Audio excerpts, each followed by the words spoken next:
சத்துவகுணத்தில் பாதுகாக்கப்படுகிறது, ரஜோகுணத்தில் உருவாக்கப்படுகிறது, தமோ குணத்தில் அழிக்கப்படுகிறது.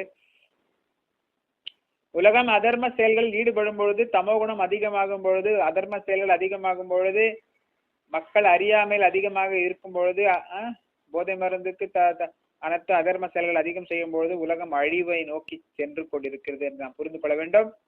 இப்பொழுது மக்கள் போதை மருந்துக்கு அடிமையாகி இருக்கிறார்கள், சூதாட்டத்துக்கு அடிமையாகி இருக்கிறார்கள், மாமிசத்துக்கு அடிமையாகி இருக்கிறார்கள், தவறான பெண்களிடமும் அடிமையா இருக்கிறார்கள். அதனால மக்கள் அந்த அறியாமையில் இருக்கிறார்கள். சோம்பேறித்தனம் அதிகமாகிவிட்டது, மயக்கம் அதிகமாகிவிட்டது, மந்த புத்தி வந்துவிட்டது, தவறாக வழி நடத்தப்படுகிறார்கள், அனைத்து பாவ செயல்களும் செய்கிறார்கள். இவர்கள் ஆன்மீகத்தில் நாட்டம் இல்லாமல் இருக்கிறார்கள். இவங்களுக்கு அழிவு, இவங்களை அழிவுக்கு தேடிக்கிறாங்க, இவங்களோட அழிவை இவங்க தேடிக்கிறாங்க. தற்கொலை சமமான விஷயம்.